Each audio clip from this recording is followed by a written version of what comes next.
Rain or shine, nandito kayo, no? Salamat sa Diyos na hindi matinag at magandang pananampalataya. Lumabas uh, yung bagyo nung isang araw, di ba, binabaha, di ba? Si Father Bipin, patuloy na nagmisa, no? Sino nando doon, no? May mga isa o dalawang tao lang, ano? Baha, no? Na viral yung video, no? Akala nila siguro ako kasi pareho kaming walang buhok, ano? Pero talagang hindi matinag, no? Patuloy tayo umaasa sa pagmamahal ng Diyos. Kahit na masungit ang panahon, patuloy rin tayo nagbibigay papuri sa Kanya, no? Salamat, patuloy tayo makinig sa mabuting balita. Ang salitang gospel, of course, means good news, no? Mabuting balita. At ngayon nga, ganyan nagsimula ang ating ebanghelyo. The Spirit of the Lord is upon me to bring good news, ipahayag ang mabuting balita in whatever way, especially to those who are poor.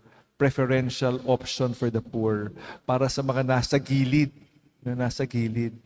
mga nangangailangan ng atensyon. Kaya yun ang tawag para sa ating lahat. No? Again, in the end,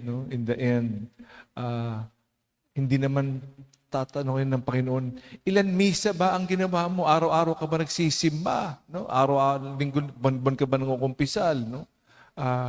Ano ang iyong diploma? Magkano iyong kita? Kamusta ang... Isa lang naman ang tanong sa pagbasok natin sa langit sana o pag namatay tayo, paano natin tinulungan ang mga nasa laylayan, lalo na ang may hirap. Ito ang mabuting balita, ipalaganap, most especially for the poor. This is the final exam question given to all of us. What have we done with the gifts given us, no? Especially for the poor? This is the good news. This is the good news. We share the good news, especially for those who need it most. It's the challenge for all of us. Good news at hindi kabaligtaran. Ano yung kabaligtaran? Marites, di ba? O tolits, no? We try to bring people closer to God.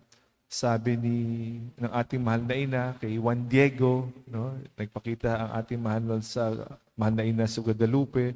Sabi niya, para nagpapalusot si Juan Diego, di ba? May meeting sila ng ating mahal na ina may nag-request na magpatawag ng pari sa kanya. Kaya imbis na dumaan siya dito, si Juan Diego, dumaan siya dito, no? Yung para hindi niya makita ang ating maina sa kanyang appointment para sa isang humingi ng tulong, ang kanyang tiyo na mamatay nagpapatawag ng pare. So si Juan Diego nagsinungaling, di ba? Sabi ng ating maina kay Juan Diego, Juan Diego, alam mo ba ibig sabihin ng pagsisinungaling? Sabi niya, opo, di ba? Sabi niya, bakit? Sabi ni Juan Diego, ang dila natin binigay ng Diyos para magsabi ng katotohanan. No? Our tongues were made to speak the truth and not the opposite. So we pray that we may share the good news at not the bad news, not gossips, hindi chismis, kundi mabuting balita.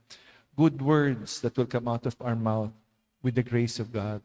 Sabi nga ng Ebanghelyo, the Spirit of the Lord is upon me, upon each and every one of us. Nandito ang salita ng Diyos, ang Espiritu ng Diyos. Dahil doon, nagmumula ang mabuting balita. Continue to inspire other people. Continue to share the good news to other people. Rain or shine, we continue to share the good news to others.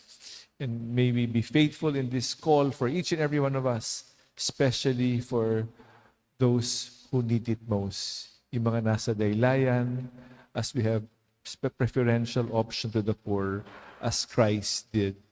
We follow the example of Christ. We be inspired by His word and deeds given us.